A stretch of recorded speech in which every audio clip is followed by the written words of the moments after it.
There's been things I've liked from Fred. There's been some things I haven't liked, and I guess the external pressures as well.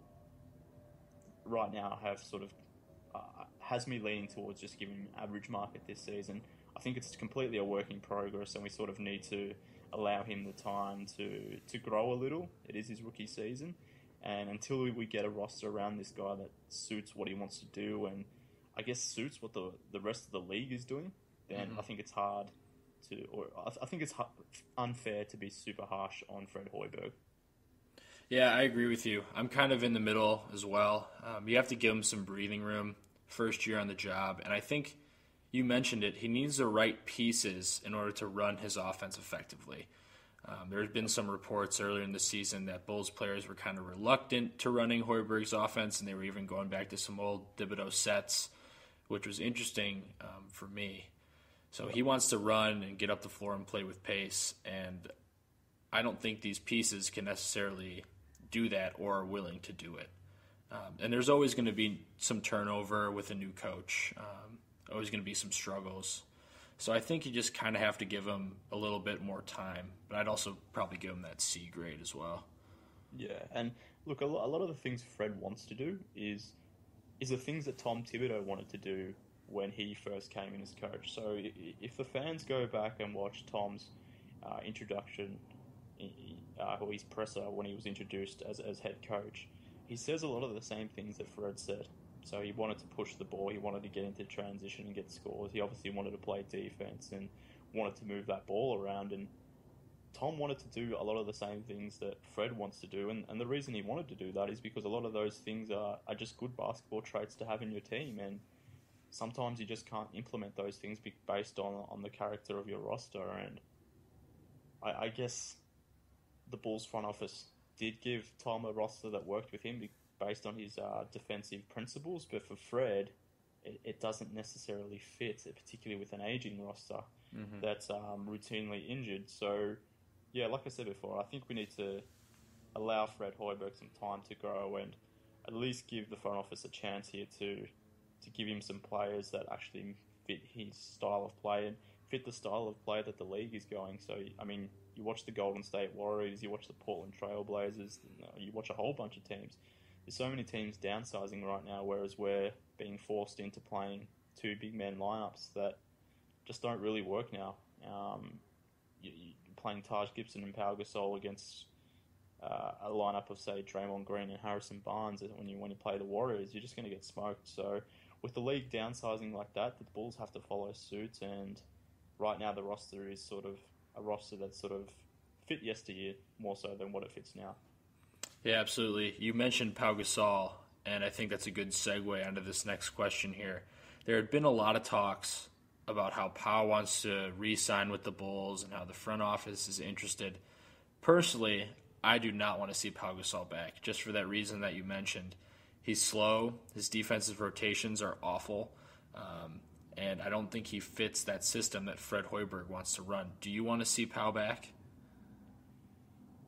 I think my overarching answer is definitely a no.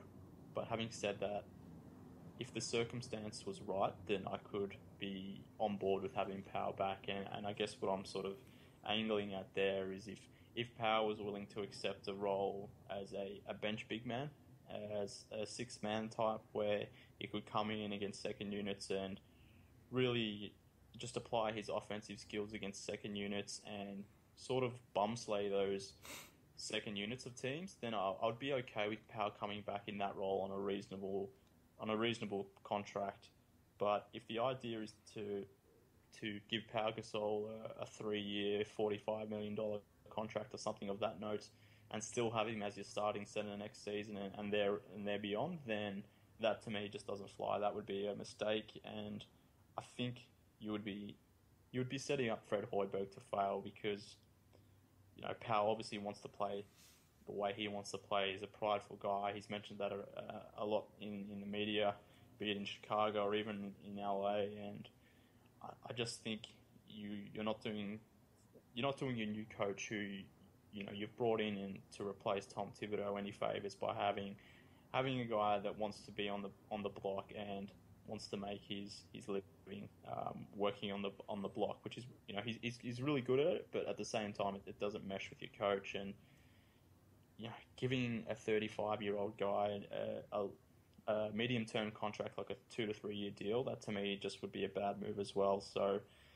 it really depends on the circumstances, but I think by and large I don't really want Powell back, especially if he wants a contract that exceeds his bird rights, which is currently $13 million. If he's looking at that $20 million range, like the Brian Windhorst report suggested, then I'm more than willing for him to pack his bags. Yeah, I mean, Powell's going to be a Hall of Famer, has been a great player throughout his whole career, but I don't think he's going to take less money to come back to Chicago, and that kind of does it for me.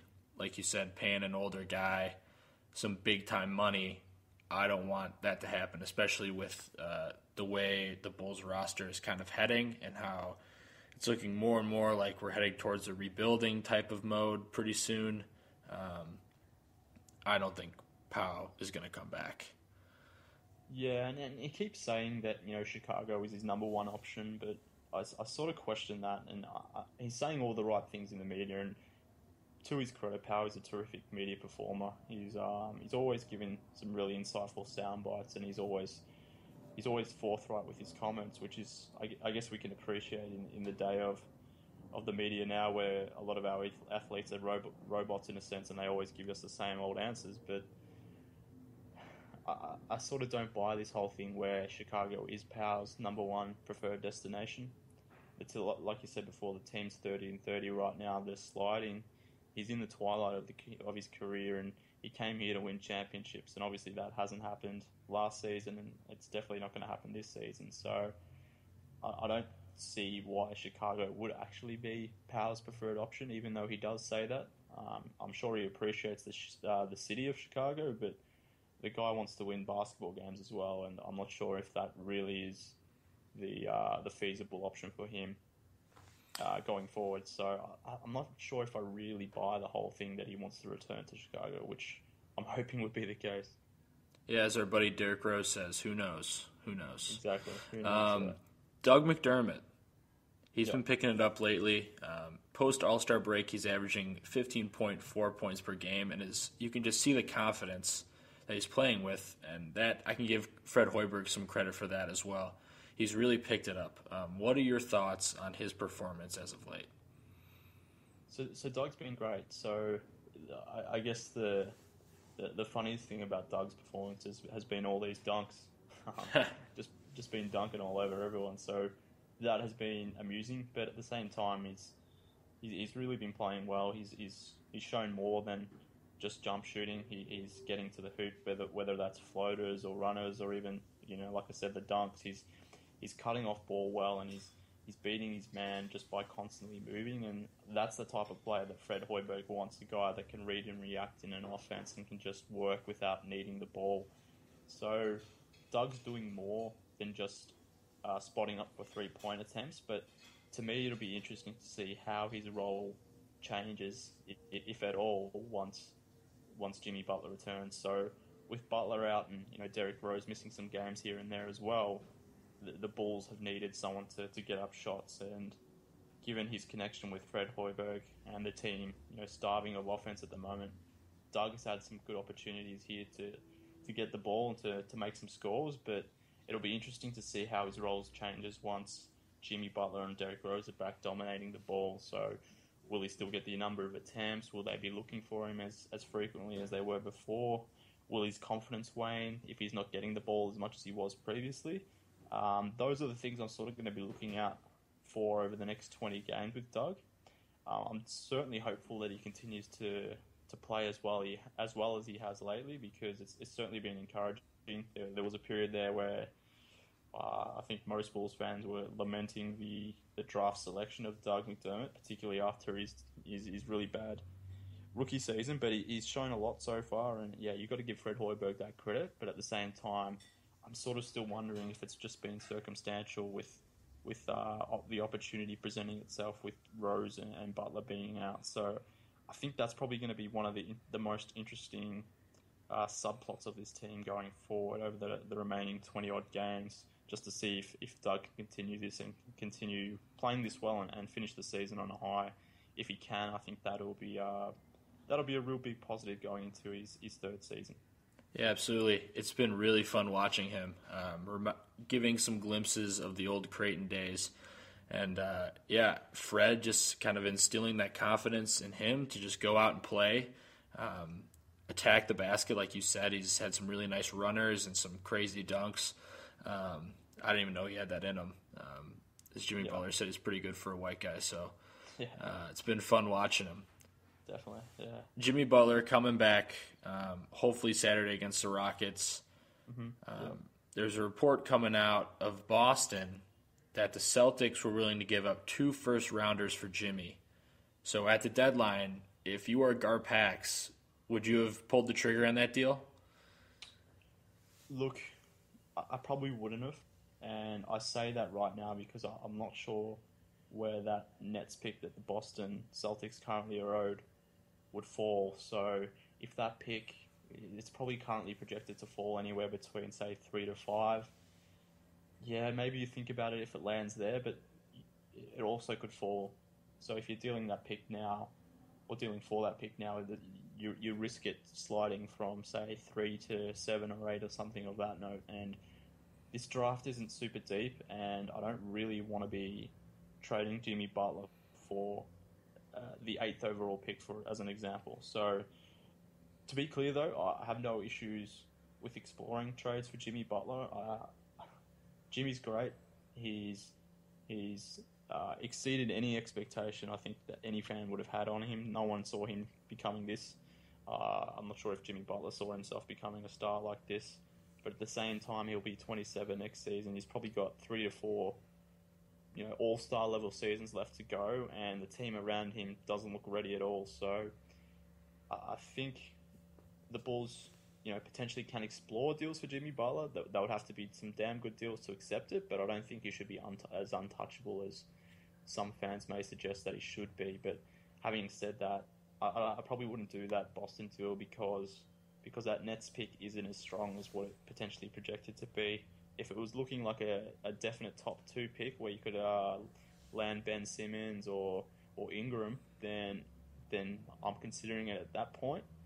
But even just two draft picks, I'd probably need another asset in there as well, another future pick, probably from Brooklyn as well. So if I'm trading Jimmy Butler, I'm looking for either 2 draft picks and 2 young, decent players, maybe some role players, or I'm looking for 3 draft picks and some guy just to make up salary. So Boston weren't really offering that, and that Nets pick probably isn't as strong as what many had hoped it would be, particularly Boston. So that deal didn't do it for me. If the Lakers had come calling, though, then they're potentially slotted now to have that second pick.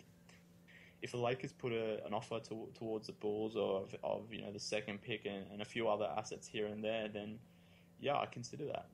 Like I said before, I don't think Jimmy Butler is untouchable, and I don't think we should consider anyone on this roster untouchable at the moment because it's too flawed to be doing so. Yep, absolutely. I agree with you. I mean, if the Lakers approached me with D'Angelo Russell, I would definitely have some conversations with them. But yeah, I think for the Boston deal to kind of make sense for me is you need another guy. You need a guy who's in the league, another young piece of talent, just kind of sweeten up that deal a bit. I probably wouldn't have pulled the trigger on it either. Yeah. So Mark, yeah, go ahead. Oh, I was just going to say, if Boston were willing to throw in a guy like Marcus Smart or someone like that on top of those 2 picks, then maybe you think about that. So a deal around Marcus Smart, the Brooklyn pick, another first rounder that the Celtics have, and then David Lee just to match contracts, who you would waive thereafter. I think that deal maybe you think about, but if it's just 2 picks and David Lee just to match salaries, then yeah, I'm not really interested in that deal. So I think the Bulls are right in hanging up on Boston. Yeah. All right, Mark. Thank you for your time. No problem. Thanks for working across different time zones. And everybody check him out on Chicago Bulls Confidential and search Dennis Podman. on iTunes. And Mark, just thank you so much again. No, thanks for having me on, man.